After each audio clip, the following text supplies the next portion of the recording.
Welcome back to the FloTrack podcast. I am Kevin. He is Gordon. FloTrackPodcast@gmail.com is our email address. You can watch us live on YouTube or archive on YouTube or listen to us wherever you find your podcasts. We are back from our trip in North Carolina. Happy to report safe and sound. We are no longer one hotel room apart, Gordon. Our chemistry is no longer palpable between the two of us, but happy to be back. How you feeling in Central Time Zone once again? Feeling good. It's easier to do a podcast at 10 a.m. than 9 a.m. I can't imagine us doing a podcast on the West Coast. So people who watch this live on the West Coast, much respect for those waking up at 7 a.m. to tune into your face and my face talking about people running in circles.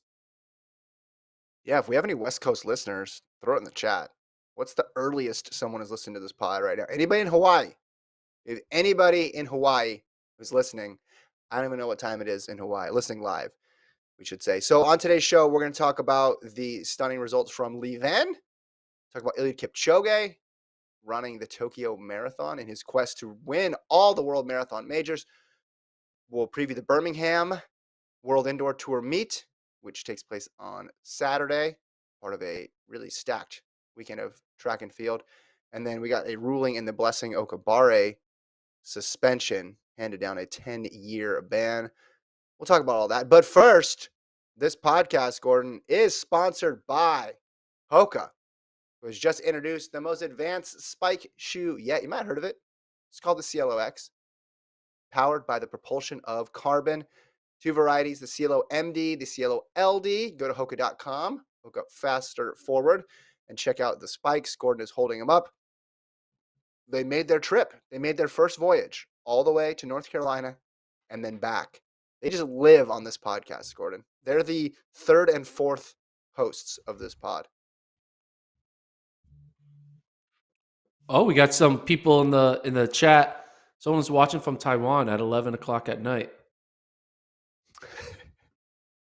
That's pretty night. impressive. I want the morning. Someone's in California. Luis Gonzalez. Oh, interesting. Robert shout Slater out Robert Davis. Oh, Hey, I was born in Woodland, Robert. So shout out to Davis. My parents met at UC Davis. Francis is in cold and snowy Cleveland. You get points for it being snowy. Anyway, Gordon, the spikes. Yeah. The MD, the LD. What do you think? Hey, if you don't know about it by now, what are you doing? Right? What are you doing? They're the Hoka spikes. Go get them. Yeah. Hoka.com. Faster Forward. Check them out. All right. Let's start first with Jakob, Inga Britson. First ever world record. 3:30.6 in Lievin. We knew he can do it, and he did it. Gordon runs away from Tefera, the guy who held the world record, and was right on pace the entire way. And those last couple laps was able to seal the deal. This was his debut for 2022. You don't get better debuts than this. We're not shocked by anything Jakob does anymore, but now we're entering, I think, the world record portion of his career. We already got the gold medal last year. What did you think of his race?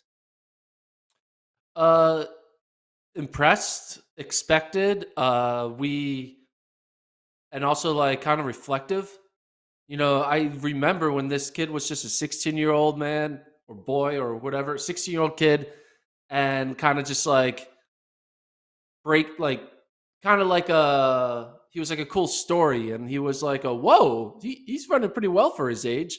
And then he had his big breakthrough at age, I believe, 18, when he started becoming like, oh, he's more than just like, I could break 4. He's becoming, world class. And he just every year, he's a prototypical definition of every year getting better. He at a young age, let's look at his progression. Yeah, so in 2018, he's running 340, 2019, 336, 2021, 331, 2022, 330 world record. Like, you can't get any better progression than that. And also, he also went from mixing it up with,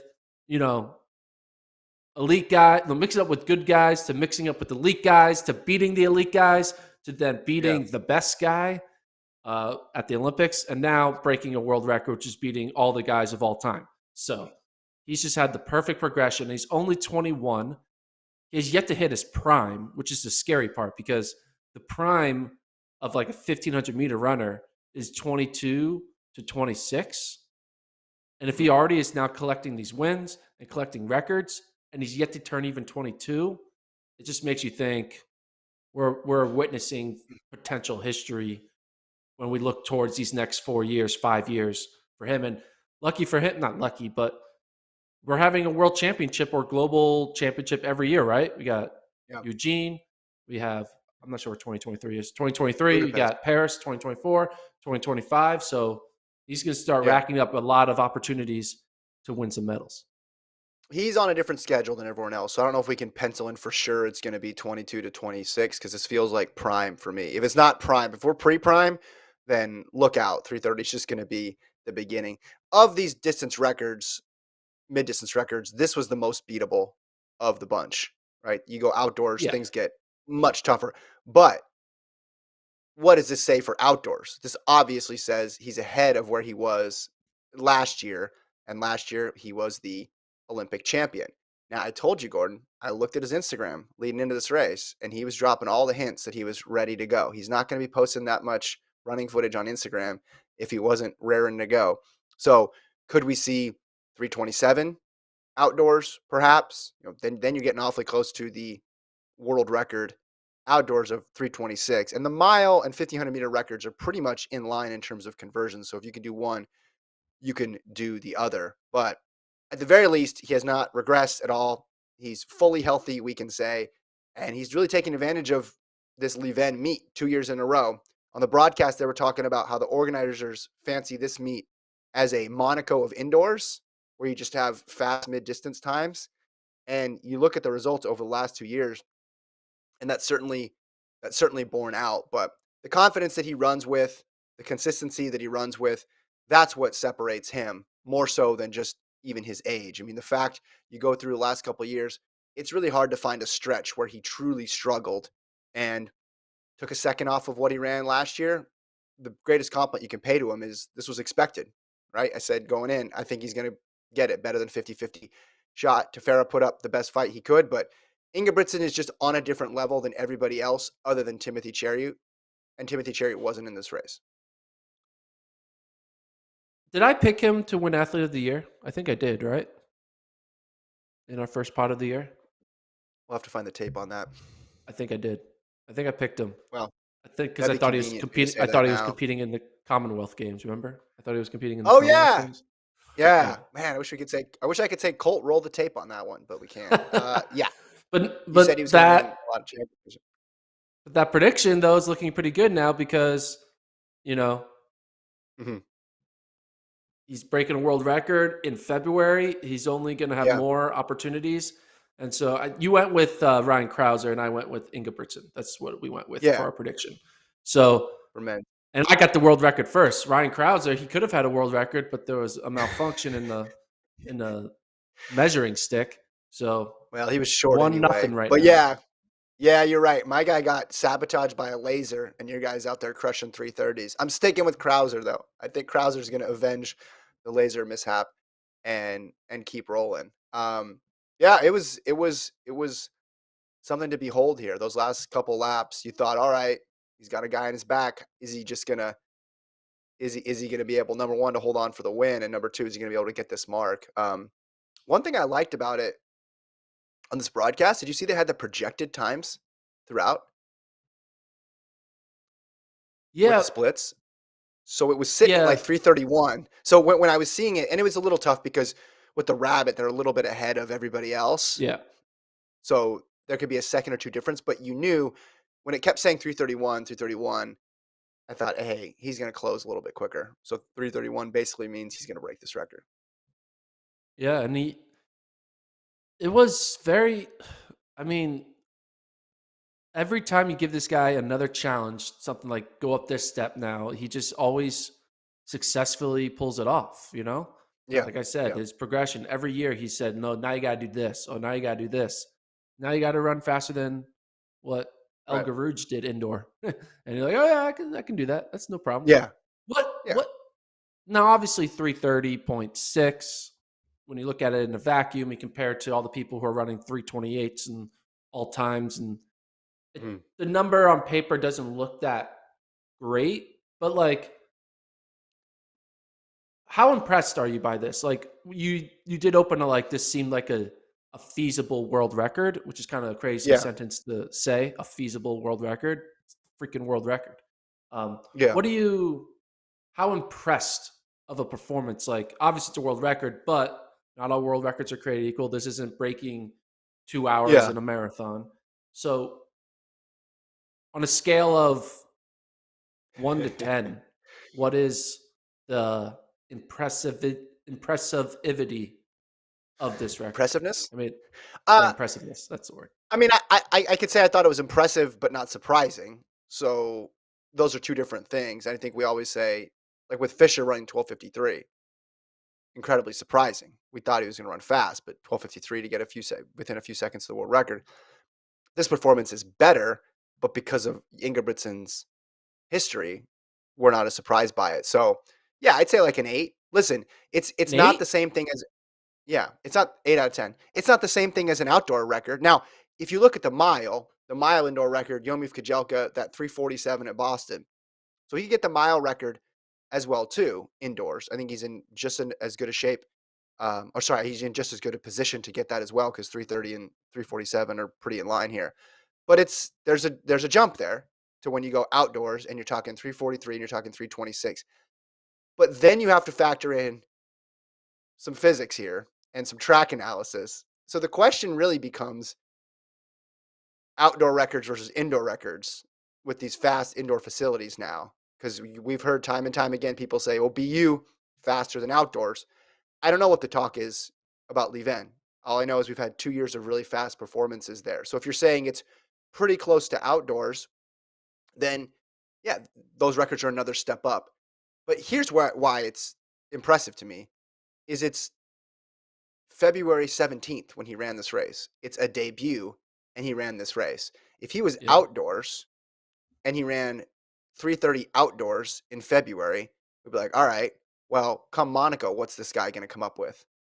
So that is why it's impressive for me. The consistency year to year and his ability to debut this quickly. Are you higher than an 8 or lower than an 8? I'm lower. I'll give it a Okay. 5. Oh, wow. Not impressed. Gordon, tough I judge. mean, but there are world Hmm. records out there that are ones and that are twos. So like it's a 5. Like not all world records are eights. It's like you got to have a little bit Wait, of are they one or two because they're an obscure distance, or are they one or two yeah. because you Like a just one expect the is person to? a, a one would be like the hour record that Mo Farah broke. Oh, okay. I see what you're saying. That's a I see one. what you're saying. Yeah, Okay, you're saying the quality of the mark. I thought you were talking yeah, about. Gotcha. Okay, I understand what you're saying. All yeah. right. So I would Well, say it's like a 5. yeah. Well, done in a vacuum of just this world record with nothing else. Yeah, it's not up there on the all-time mark list because we saw Tefera get it last year, and I don't think anybody's putting Tefera right now in the mid-distance Hall of Fame. Exactly. But I'm looking at it more from the perspective of just it's a debut, Yeah. and what does this mean for the rest of the season? So uh, Judson in the chat says, "What is 330.6 equal uh, to the mile indoors?" I mean, I So usually just do 17 seconds, but Gordon's probably got some I'll tell other you what World Athletics makes it. So World Athletics stat zone. Um, top lists. We're going outdoor all time. We want all time top lists. Men's indoor. We want the outdoor. indoor. No, no, no. I know what I'm doing. I'm Do gonna you? look. Yeah, yeah, yeah, People yeah, are yeah. wondering. You want to know what outdoor, right? No, 12. indoors. Okay, it's the equivalent to a 326.69 No. What is because it equal World to? You Athletics. didn't listen. You No, didn't I listen did to the listen. question. I did listen to the What does question. 330.6 equal to mile indoors? Mile indoors, or I thought it meant to 1,500 outdoors. Oh, mile No. indoors. So Oh, when I mile. said Okay. you didn't listen to the question, it's because you didn't listen to the question. Yeah, and So that's why I said just 17 330.6 seconds. is equal to, oh, you just divide it by 1.08. Let me multiply. 347.4. All right, so that would be just what was Kajelka's 347.0, I believe. Is that right? Yeah, something like that.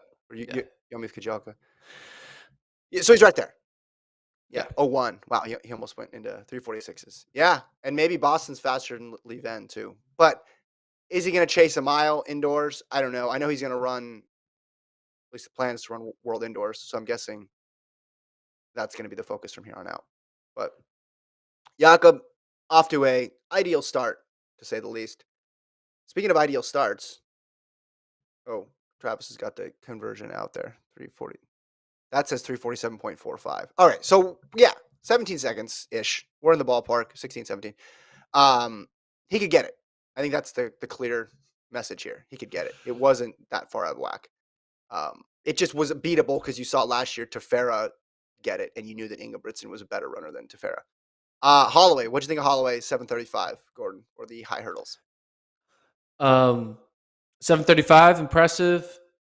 He is clearly ratcheting it down. I mean, people in the comments are saying I don't know the English language. Very true, because I can't even say the word ratcheting. Or he's ratcheting it down. 735.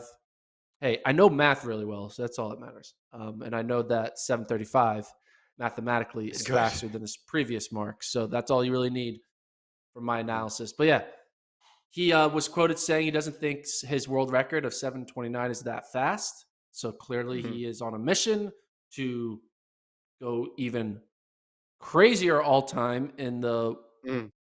descending order list. He has the world record at 729. He just runs 735. He's run 735 three different times already. Like Mm. it's incredible when you look at the all-time descending order list. There's so much Holloway there. Holloway and Jackson and Robles. But then Holloway has run 735 or faster 6 times. And I think Mm. what, in 2 seasons, maybe? I feel like it's only been in 2 seasons.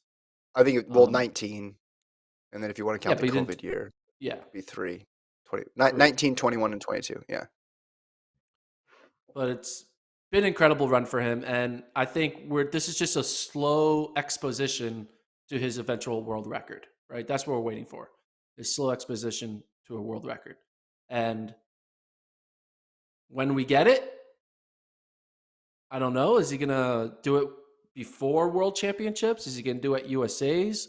Is he gonna do it at another meet? I don't know, but the guy's gonna run the world record again. It's just a matter of Yeah. when. The if is now out of the question because he's gonna do it. Yeah. That was the takeaway for me. The other one was he raced again against the top guys in the world. This is the second race in a row where he's taken on the best guys in the world and was just head and shoulders above everybody else. There's nobody else out there. I mean, he took down Trey Cunningham, Devin Allen, Daniel Roberts at the New Balance Indoor Grand Prix. In this race, he's going against Martin Odegaard, Belocien, throwing a couple Americans in there too, um, with Eaton, Roberts again, Andrew Pazzi, who's been really good indoors in the past. There's nobody out there who can run with him. And if you thought, hey, he's won everything, he has a win streak that dates back to 2014.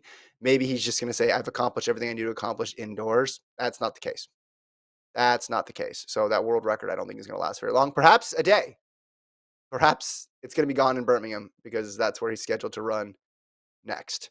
And I'm excited that he's going to run world indoors. He doesn't need to run USA's because he has a bye to World Indoor Championships. Is that correct? From my Correct. knowledge of the rules, yes. So, Correct. but we're going to see him at least 2 more times. We'll see him at least at Worlds and then at Birmingham, and he might have some other European competitions scheduled as well too. But this is just the same story, just a different setting for Grant Holloway. Like you watch him to hurdle one, and it's all right, it's over. And then the gap that he's putting on everybody else in a 60-meter race is something that the rest of the field can't contend with. I mean, when he gets into 7.3s, nobody else is able to get there. And he's gotten into 7.2s before, and really nobody can get into that range. All right, I'm about to say something ridiculous. Yeah. You prepared for my ridiculousness? All right. When Carson Yeah. Warholm broke the world record and threw down a mark that had the number 45 in it when he ran his Yeah. 45.400 meter hurdles, and you're just like, wait a minute, 45 seconds is a mark that like good 400 meter runners run, and he just did it Yeah. with hurdles. Yeah. What mark could he throw down in a 60 hurdles Grand Holloway where you would just look at that number and you'd be like, you got to be kidding me. Like, he is running a time that, like, humans typically do a 60 in. Like, I'm thinking as if you would, I don't know, it seems like a lot to already put on, but like a 699. Imagine if you ran a 699 60 hurdle. Yeah, that would look fake, but I think that's a little too much to ask for. Even a 7-1, something like even a 719 would look ridiculous. Someone in the chat asked, is 725 possible? I think absolutely a 725 is possible. But yeah, where I start doing a double take, I think would be 7.1. If it started with that, that's where I'd 7.1. have that reaction. Yeah. Yeah. It's just one of those unfortunate situations with where a time is in each event that it's not close enough to 6 to where that Yeah. leap would be possible. Because you're right, that would be incredible because that's what we're used to seeing 60 times start with. But unfortunately, I think it's a little too far to go. But we could see 25 this year for sure. This is when I wish that like the 110 hurdles and the 100 hurdles didn't need to be a different distance.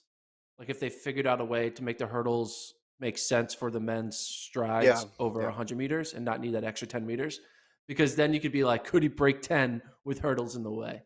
Because that's yeah, how good that's how good Grant Holloway is. Like you kind of want to start comparing his hurdle marks to regular flat marks because he's making 60 meters with hurdles in the way look very, very easy. yeah. All right. The other result from Lievin, men's 60. Lamont Marcel Jacobs gets another win. Doesn't improve on his season best though. Runs 6.50. But another victory for him. I thought Ronnie Baker would give him more of a race, but it ended up not being between Jacobs and Baker. Actually, Cravant Charleston was runner up in a 6:52. So watch out for him at USA. He's trying to make the team. So we've seen a series of races now for Jacobs, all of them wins, all 6.5 low to 6.4 high. Are you starting to get more excited about Coleman v. Jacobs at World Indoors? For sure. For sure. Yeah. I mean, putting together 3 consecutive wins with 3 consecutive, you know, Mm-hmm. no no BS marks. He's not like he's running 6-6 for the win. He's running 6 low 5s or 6 high 4s. So he's putting Yeah, together strong marks in all these 3 wins. It gets you excited for the Coleman. It makes me wish Bromell was still doing World Indoors, which he's not, because then yeah, you could get even a more of a recreation of, you know, I guess Bromell yeah, didn't make the Olympic final, but you know what I mean. It would have been nice to have Bromell in there in the mix. yeah. Bigger But names. Yeah, Coleman is going to be a great matchup for Jacobs, and it's going to be a good litmus test for both of the men, right? Jacobs to prove himself that Olympics wasn't a fluke, and hmm Coleman to prove himself that he's all the way back. So it's going to be a fun. There's a big storyline for both wins. You know, Coleman wins, you have that storyline, and same with Jacobs. and it's emerging. If you look at the yearly descending order list, you got Jones in the NCAA, Makai Williams in the NCAA, Coleman, Jacobs, Bromell, who's not going to run it, Ash, who's in the NCAA, and then Matadi and Charleston. But Baker hasn't put up the big mark yet. We haven't seen Bing Tiansu of China yet this year. So it really is boiling down to those two guys. And I think this is not saying anything revolutionary, Gordon, but the start is going to be key. Because if you watch Jacobs race back, no, but I know it sounds ridiculous, but Great analysis. like, well, Coleman's start is great. And I feel like Jacobs' strength in the 60 is that second half if you just watch him over these last 3 races, right? So I think Coleman is going to get a good start per usual. And it's just going to be a matter of is Jacobs going to be able to chase him down? Now, Jacobs has run 6:49 this year. His PB is 6:47. Coleman's PB is much better than that, but we haven't seen him do that since his suspension ended. So Coleman can go to a place that Jacobs hasn't been yet. The question is, can he return to that place and can Jacobs go to that place for the first time? But I think if you're Lamont Marcel Jacobs, you're happy with the wins, you're happy with the consistency, and you're happy with the fact that the field is cleared except for this one guy.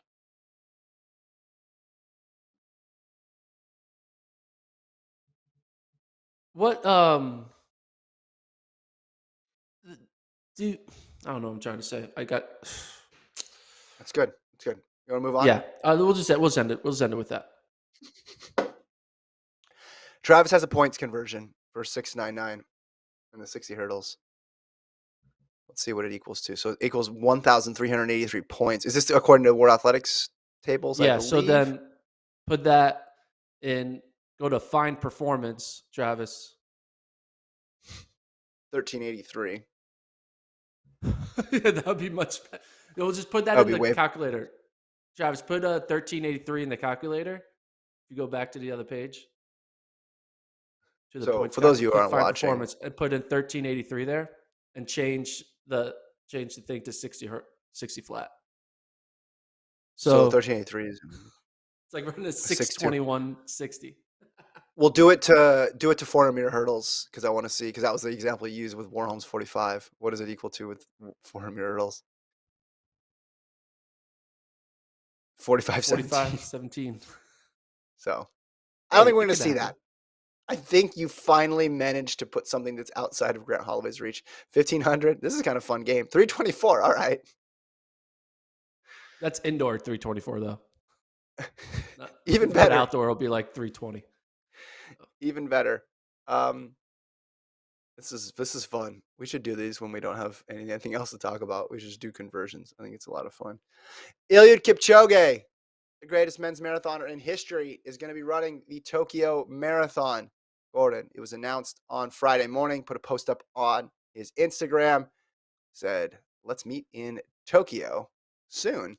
There was a little bit of confusion based on if he could get into the country to run this race due to Japan's COVID laws, but March 6, 2022, Kipchoge will be there. He's never raced in Tokyo. If he wins that major, only two will remain, New York and Boston. And he's going to be going against a tough field. This isn't a situation where it's just him and then a bunch of supporting actors. Now, anytime Kipchoge is in a race, he is going to be the main guy. But you got Garamu in there, you got Berhanu Legesse, you have Amos Kiprutu, some guys with very fast personal bests, some guys with real serious major marathon performances. So he's going to have to be in shape. He's obviously the big favorite, but there's a solid field of guys capable of running anywhere from 202 all the way up to 205 here. So this is a race where Kipchoge is going to need to be not peak Kipchoge, because nobody can touch peak Kipchoge, but he's going to need to be peak adjacent to get this win. And I'm excited to see him on a different course. And in a way, there's a lot of pressure on this race because he wants to win in every major, Yeah. and he's running out of. He's not like, oh, I'll be back next year for the next year's Tokyo. I have like multiple attempts at Tokyo. Like in these Yeah. final Chicago, New York, and Tokyo attempts, kind of wants to go one for one in each. So there's a little bit of a pressure. Like this is your one opportunity to get the win, Yeah. and so I'll be excited to see him whether he can pull it off and then continue this run to check off Boston and check off New York. And people can watch this live on FloTrack. The race is being live streamed on FloTrack, so that'll be fun. If you live in the U.S., you can watch it live. I'm not sure what time is it. It's gonna be or middle of the day, middle of the morning type situation, middle of the night. The time Middle of the night zones, yeah, for middle the of the night, US. Middle yeah, of the night, for yeah. the U.S. Middle of the night, Or so might even be evening. evening. I Might don't be know. dinner watching. Maybe you can, Dinner. yeah, have dinner and dessert and watch Eliud Kipchoge. I'm not sure. We'll get some confirmation on the time zone later. I think you hit on a good point. If it really is his goal to hit all the majors, then you got to do it the first time. You can't do Yeah. the return flight. You got to buy basically one ticket to Tokyo and get it done. But this field is tough. This is not a walkover. There's sometimes in Kipchoge's career and other marathon stars' career where you look at it and you say, this is completely set up for this person to win. It's not one of those races with those guys. They definitely could have had a much more watered down field. Some of these guys could have gone to other marathons. I know spring this year is still a little bit wonky because London is not going to be in the spring. So that just leaves Boston as the major in the spring. So a lot of these gentlemen needed a marathon to run, but still, it's tough. It's tough. Um, and I know we expect greatness every time out from Kipchoge, but we're going to need one of those guys is going to pop, right? One of those guys is going to run a really good race. The odds are just in their favor of one of them being able to have a good breakthrough, and Kipchoge is going to need to be able to manage that. I think he will. I don't think he's choosing his races haphazardly. I think he knows exactly what type of shape he's in. I expect him to get the victory, but I'm happy for the fans out there too to get to see him. Just as I'm going Yeah. to be really happy for the Boston and New York fans if he eventually does come to Boston and New York, because it feels like he's on the end of his career tour where everybody just wants to catch a glimpse of the greatest men's marathoner of all time just to see him fly past. And we know the Japanese culture loves running, distance running, right? They they do a phenomenal job with Mm-hmm. their like culture of long distance running. I mean, they every year they have like 50 plus runners on the men's and women's side run like elite time. So it's Yeah, very a country that's going to appreciate his presence. They're going to appreciate yeah. his greatness because they know what he has done. So that'll be cool. And again, get to watch it live on Flow, which will be cool. So I'm excited.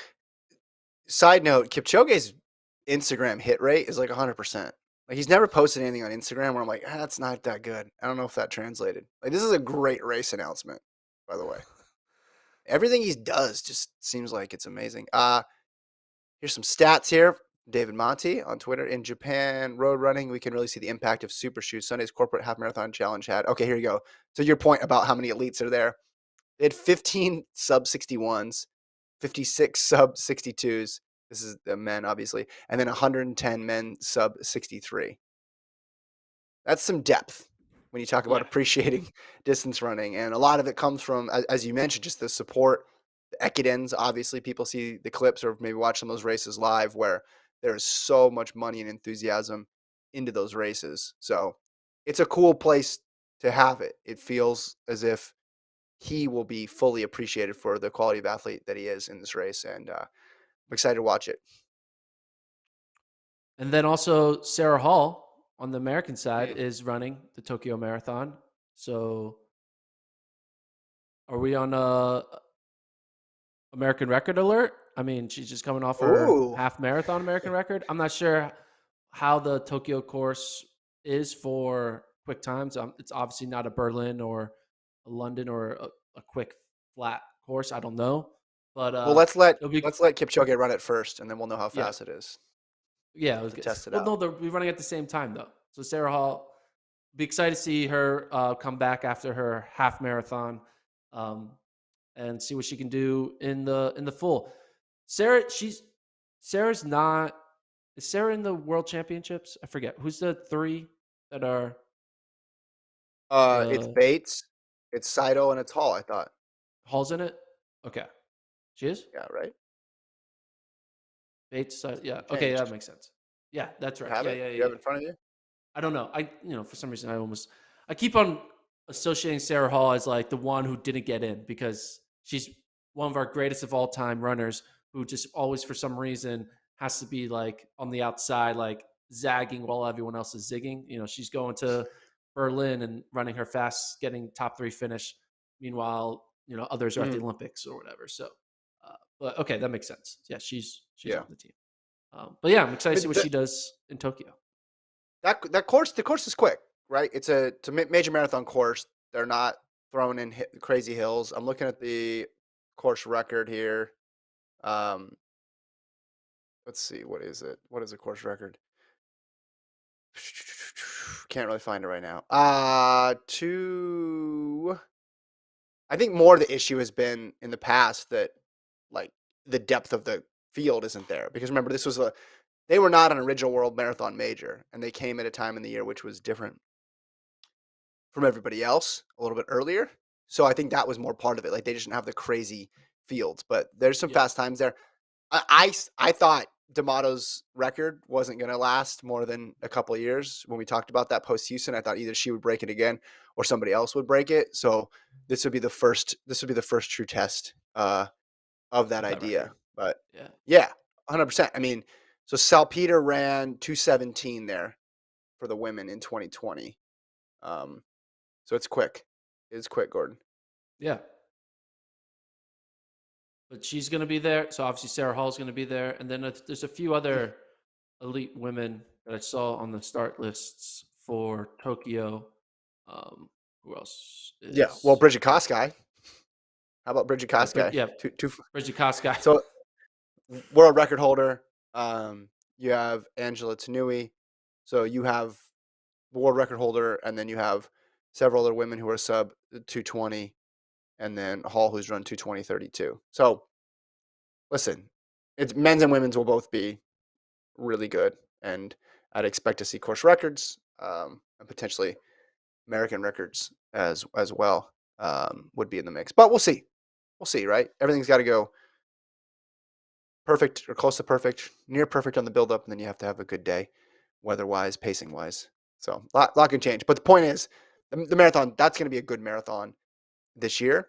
And with London not being in the spring, we know Boston's going to be stacked, but London's going to be really good too. Yeah, should be good. And again, watch it live on FloTrack, the Tokyo Marathon. Speaking of live on Also, FloTrack, the okay. Birmingham World Athletics Indoor Tour is live on FloTrack tomorrow. Mm-hmm. And then you got Dusseldorf the day after that too. So let's talk about Birmingham real quickly to preview. So you have Elaine Thompson-Herah. Remember, this is the 60-meter world record attempt. You have Grant Holloway again. You have Mondo. You have Noah Lyles in a 60. And then you have a good 800 there between Keely Hodgkinson, who's making her debut after her silver medal season, and Natoya Gould, who just won in a world-leading 158 and change in Lievin. Well, let's start with Elaine Thompson-Herah. I mean, do you think she's going to be able to get it? That's like I just said. That's the headline. Can she get it? That's all. That's the big question. It's a couple Yeah. words. Can she get it? I'm gonna say. I mean, yes, she can get it. But if I'm a gambling man, which I kind of am sometimes, I'm gonna go with she won't get it out of the Mm-hmm. pure fact that like it's her season debut. You got to have a little bit of a rust. Everything's got to Indoor go debut. perfect. Yeah, indoor She debut. ran the 60 Indoor. outdoor. Yeah. Yeah. Well, the indoor season debut. You know what I mean? I just Yeah, feel yeah, like yeah. too many things have to go right in the first Yeah. round, which will be her first race here. That I'm just gonna have to go with a no. But if she comes back at World Championships or comes back for another World Athletics Indoor Tour meet in Mm-hmm. early March or late February, then I would say Yeah. yes. But I just can't say yes yet. I have to say yes after this race. So Predicting this race is a bit like predicting a marathon finish because yeah, we've only seen her once, and it was in an outdoor 60 with a huge headwind, which is about as helpful for forecasting how she's going to run as looking at someone's half marathon a couple months before they run a marathon. There's just not much data on this season of Elaine Thompson-Herah. However, I have a lot of data from last year on Elaine Thompson-Herah and how good she is. it's We true. just saw Jakob Britson do something crazy in his debut. Debuts are in. She's going to get it. Thompson-Herah, 691. Book it. Put it on your board. Are we gonna make a new T-shirt called "Debut Time is World Record Time"? Is that what we're doing? Debut time is world record time. If she gets it, I think we have to. I think she's going to go 691. You think 691? Put it on the board. 691. Put it on the board. That's my contribution to the board today. How is the board doing, by the way, in terms of success rate? Your prediction and my prediction board. Okay, so none of us picked Fisher to win. I didn't even pick Fisher to finish because I thought he was gonna be a rabbit, so I screwed that one up. Both had Ahmed winning, so we got second, so that's pretty good. Okay. You had the winning time 13:03. I had it 13:05.8. But low key, that 13:05.8 that looks pretty good because that was the winning time of the first No, it tee doesn't. that went down. That was Kincaid's winning time. So Okay, I you feel said like the I should winner. get a little bit of credit for that 13:05 prediction because that was the winning mark for the we just need the standard race. It Yeah, wasn't yeah. obviously 12:53. The one we were off though on was Pancake. Our boy Devin Pancake, who Yeah, I we just missed said it. was going to run 3:59, goes out there and runs 4 flat. Mm, He was less than a second away from breaking 3:59. I was tuning in for that 1 mile race. I was like, come on, Pancake, you got to do this. Utah mm. State, don't let me down. But, it's a PR for him. It's okay. The Pancake will return, and he will break Yeah. 4 eventually. But Mhm. I'm going to keep that on my board. Pancake 3:59. So eventually, when he runs it one more time, wherever he is, and altitude conversions don't count. So, but yeah, Yep. Devin Pancake 4 flat instead of 3:59. And you picked Coleman to win. He didn't even show up. I picked Bolin to win, and Bolin won. Good. All right. So the board maybe isn't a good predictor of what's going to happen, but I'm going Thompson Raw world record. What do you think with Holloway? I mean, we could see a Mondo world record too because he's been taking some good attempts. There's a lot that could go pretty historical. This meet could take a historical turn here with some of these athletes. Like you could have multiple world records in this meet. It's possible. Yeah, and it's crazy to say sentences like that. Ooh, we could have multiple world records in this meet. World Yeah. records, man. They say things don't grow, money doesn't grow on trees, but world records sometimes in the past decade have been growing on trees. Because you look at all-time lists on both indoor and outdoor, men and women, you see so Yeah. many marks from the past 10 years. You just think like, what are the next 10 years going to be like? If the past 10 years they're running top 5, top 10, top 1 all-time Yeah. marks, the next 10 Yeah. years you feel like you're just going to see the same stuff. It's quite crazy. Hmm. What would Lyles have to run for you to go? Hmm. 6:52. What's his PB? Can we pull up his PB, Travis? Travis, Statman Guru. He's on it. He's on it. I mean, he looked good at New Balance Indoor, right? He's been solid in both of his performances. What's he at? 656, right? Is that correct? Yeah, I think 6:56. Yeah, 656. But that wasn't his PB, or was it? That is his PB. I think it's his That is his PB. PB. Okay. Okay. Yeah. So 652, you go, hmm. Yeah, I go I mean, I would definitely 6:52. I would definitely go, hmm. I think 54 is where I would go, hmm, with Noah Lyles. I 54? think that's That's not I'll give you maybe 53, so but 52 is it's the ultimate because 52, you're top 10. yeah. But listen, we know how good he is in the second half of these races. That just means it's getting better and better and better. No Laura Muir. She was gonna make that 1K record attempt. She's been sick. I don't know if she's gonna run indoors at all. But Gemma Riki's gonna run in that 1,000. So it'll be a good meet. It'll be a fun meet to watch. And then we're gonna have USA's the following week. So this is just this week and next week are the setup for World Indoors.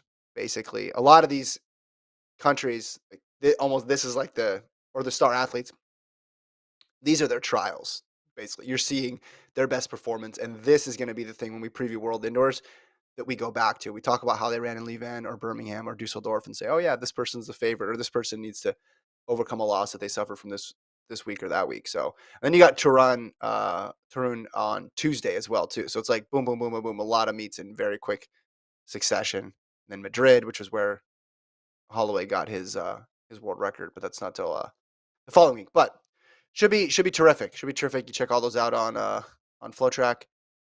One more story to get to today. Just before we started, AIU announced Blessing Okabare 10-year ban, 5 for the positive test, and another 5 for not cooperating. We'll throw up the release on the screen here.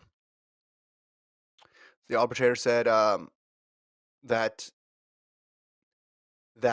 she was responsible for both of those violations. The quote here from the head of the AIU, Brett Clothier: "We welcome the decision. A ban of 10 years is a strong message against intentional and coordinated attempts to cheat at the very highest level. This is an outcome that was driven by our intelligence-led targeting, as well as our commitment to investigate the circumstances behind a positive test." In the previous paragraph, it's interesting. It says that the the arbitrator concluded the athlete's refusal to cooperate had denied the AIU opportunity to discover evidence of possible further rule violations by her, as well as possible violations of the rules by others. Remember, we're talking about athlete one, athlete two here. Although it seems like athlete two, they know who the identity is, but maybe others are involved as well too. Um, and that's why the second 5-year sanction was in place. Now she has the right to appeal. She could take it to CAS. Obviously, if it's 10-year ban, you'd think that would be career ending. We have had a lot of people come back from multiple year bans. Asbel Kiprop is back and eligible to run now after his ban. Gatlin, who just retired, had a 4-year ban throughout his career, but this 10 years is something totally different in entirely. Yeah, 10 years is you're retiring. Like 10 years, it's done. You're but you're dusting off that resume, adding what you did, and now starting to try to find a job because there's no Mhm. way you're going to come back from a 10-year ban and be anywhere close to. I mean, yeah, 10 years is basically 95% of most people's careers, even Mhm. more than most people's careers. Like, how many people Yeah. are actually running beyond 10 years? I mean, she's not running when she's 43. So, Yeah. like, Yeah.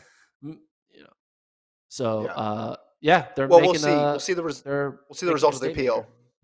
Yeah, we'll see the result of the appeal. It also said at the bottom of the release, it talked about how AIU cooperating with USADA and the instances about the Rodchenkov Anti-Doping Act. It also did reveal that she was. I like this part just because we got some amusement out of the fact that athlete one was really clear who it was, but then it says concluded that athlete one is Blessing Okabare. That's like the great plot twist here, the big reveal at the bottom of this release. But they're working together, and I mean that would lead me to believe we'll have some information on athlete two. So yeah, EPO, HGH not cooperating. That got her 10 years. Why isn't it 8? Because isn't things normally in multiples of 2? Like a 2-year ban, 4-year ban, 8-year ban? Yeah. Like, I was kind of confused when I saw Mhm. 10 because I was like, 5. That five's a weird number. Normally it's 4 and 4. Yeah, I think they have a little bit of leeway Yeah. in cases like Okay. this, but um, I mean the not non cooperation too is something that is very big because the whole idea here is they want to keep digging and getting to the bottom of these Yeah. things. So their hope is you get the positive test, you want to reduce your suspension as much as possible, so that way you cooperate, and then you can have a lesser sentence, which we've seen with numerous athletes in the past, and then it gets written up in the report after of like, hey, this athlete did this, but they also helped. Thereby, we're going to cut off these amount of years, but not the case here. So 10 years it is. I mean, honestly, if it was 8, would it make much of a difference in terms of No. career? I mean, even 4 at this point, if you're 33, is close Yeah. to career ending, I would say, right? Yeah. Which is probably no, not to maybe I shouldn't say this, but like she probably was like 4-year ban is just as bad as a 10-year ban. So why bother cooperating to get a 4-year ban? Was probably her thought Yeah. process, if I had to Well, guess. and we don't know. Yeah, we don't know the extent of the lack of cooperation either, because that could take on Yeah. many different forms, right? But I'm sure if she appeals, which I mean, I would guess she would appeal. Um, we'll see more. Although they do have a full decision that has been released so far, but in the appeal, usually you get even more details because you get their side of the case. So 10 years, and then you also have the criminal case going through with the doctor out in El Paso, right? Who also is facing a jail sentence, significant jail sentence. So we shall see on that one. We got a couple minutes left, I have a I question for you. believe. Yeah. Sure. I'm going to send this to Travis. Travis, if you Is can it you? bring this tweet, it's a screenshot of a tweet. So the Winter Olympics are going on, and people are tweeting about people winning medals. New York Times put out this tweet of this athlete, and this is about, we'll put this on the screen. Travis, can you read the first line of this tweet and tell me what they're trying to say? Because I've read this tweet 50 times and I can't figure out what it means. So read the top line of the tweet. Travis, can you zoom in on the text of the tweet? All right, you can zoom in there. You go. Yeah. Gordon just asking a lot of questions of people at the end of the pod. Okay. So scroll down so we can see the top text. There you go. Okay. So Eileen Goo, Goo, just Eileen, just won medal and then a gold emoji, number, silver emoji, 3 gold emoji. What does that mean? I'm trying to figure out what that means. Can you figure it out, Kevin? I think it Can you means she translate won that? 3. She just won 3 medals. She's won 3 medals at the Olympics. 2 of them are gold and 1 of them is silver. Yeah, but that's not. No, you're reading but it's a gold number. Just translate? Read that sentence to me. It says Eileen Gu just won medal number 3, and interspersed with medal number 3 are 2 gold medal emojis and 1 silver medal emoji. Oh, so the I think you're too emojis old. are just like breaking up the sentence. Just won medal number 3. How did you read that? Yes. Because I don't read that. I read just one gold, number, silver, 3 gold. That's what I read. You don't read that? No. So this might be time for you to log off the internet, Gordon. It might have passed you by. I don't know. I don't know why These you emojis. find that so easy. That was confusing for me. So Colt, it's a normal turn your mic sentence with on. emojis thrown in between. This is an emojis for flavor moment, not an emojis for like literal translation moment, I think. Oh, okay. Yeah. Okay, Travis says they tried to get too cute. It sort of makes sense, but it's dumb. Well, yeah, but I mean, I didn't have any trouble trying to figure it out. So Just one medal number 3. But yet the gold medals confuse you. That's what I'm saying. yeah. It's like, what does number silver mean? Like medal gold, number silver, 3 gold. That's what I'm reading. And I'm like, I don't know what that means. You're not supposed to read the emojis, man. They're just You there. don't read the emojis. Then don't put them in the sentence. If you're not supposed to read the emojis, then don't When you put see a them in the fire emoji, This is you Twitter. You're taking it very literally, Gordon. You need to just be like the Zoomer generation out here and just go with the flow, man. You can't be reading everything so literally. I do think the New Travis York says- Times is maybe swinging out of their league with their attempt at emojis, but I don't know. Travis says if you replace the medals with like a clap emoji, it makes more sense, and it does. But like, typically when I see medal emojis, I use them as translations for the full word of what it is, like gold medal, not just like an image for flavor. I don't know. So It bothered me all day. I couldn't figure out what it is. Now you told me, I'm like, okay, that makes sense. But I yeah, was so I mean, it's confused pretty. for the past 12 hours. It's one of those magic eye puzzles. Like maybe you just couldn't see it, and then I immediately walked in and was like, "Oh, it's a spaceship." I guess it would have been easier for you if it just said Eileen Go just won medal number 3, and then they did a space, and then underneath that they did gold emoji, silver emoji. Yeah. Right? That would have been more. I would have understood. Okay. Are there any other tweets you want to talk about? Yeah. See, like, Oh. look at this. See, that makes more sense. Medal number 3 with the clap I don't like emoji the. versus. Do you like the clap things? I feel like the clap things are done. I don't like the clap things anymore. See, what would you rather read? That top line or that bottom line? Top line. That makes more sense. People who are listening to this podcast are so confused. Like, what's going on? What are you guys looking at? Yeah. So, Yeah. stop with the visual aids, I guess. Yeah, I mean, I saw some of the USATF entries. Donovan Brazier's running the 400, trying to get on the 4x4. That was interesting. And basically, no one from Bowerman, except for like Josh Thompson, is running. Which makes me Yeah. Do you think Bowerman they're is going all in on that Sorry, go. 10K? They're going all in on that 10K Yeah. in March, or they're going back to BU the same weekend to run some fast. Well, Fisher talked about running the 10K in March and not being able to do USA's and World Indoors and the 10K, not being able to juggle all those 3 things.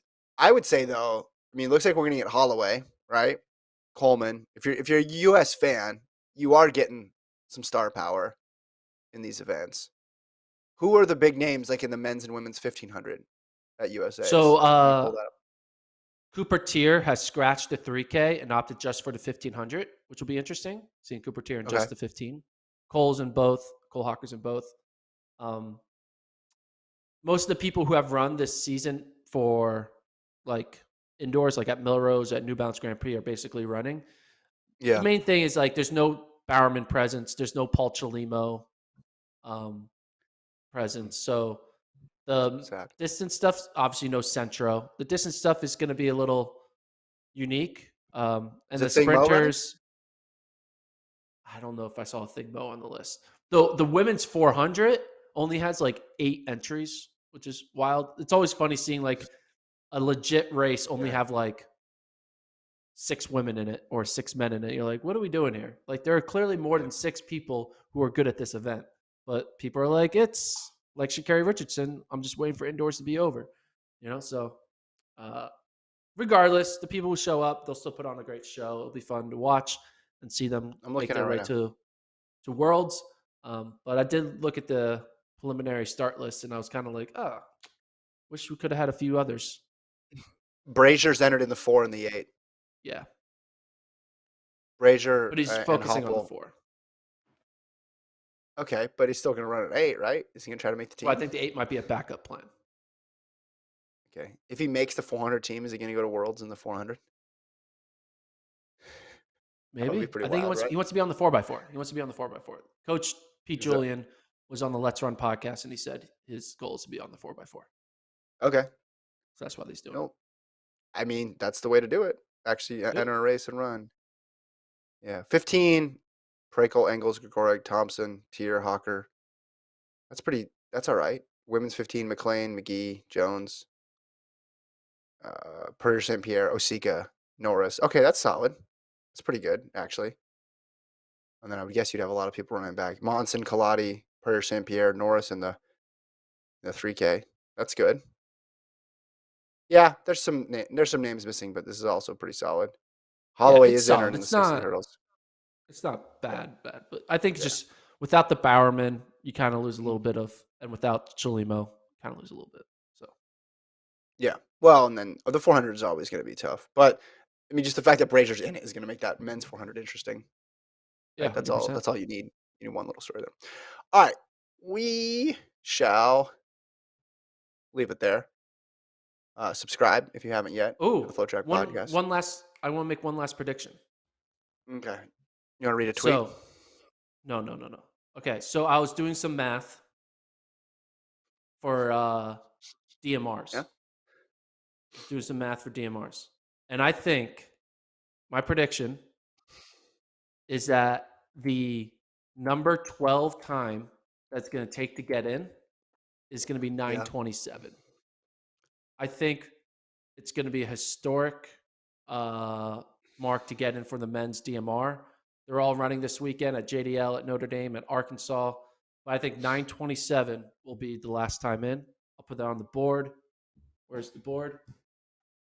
I'm going to go 9:27.39. Literally in your house. 9:27.39. And then for the women, it's going to be 10:59.8. Okay. 0.88. That's my prediction. We'll see if that holds up after this weekend. Thanks to Travis for producing. Thanks to Colt for producing. Our sponsor, Hoka. Go to Hoka.com. Check out the new Cielo MD and LD spikes. A lot of track this weekend. We'll be back Monday morning to recap it all. Appreciate everybody waking up early to check us out. Remember, if you're listening in Hawaii, let us know. Whoa, my shoe's falling. Here it is. See you guys.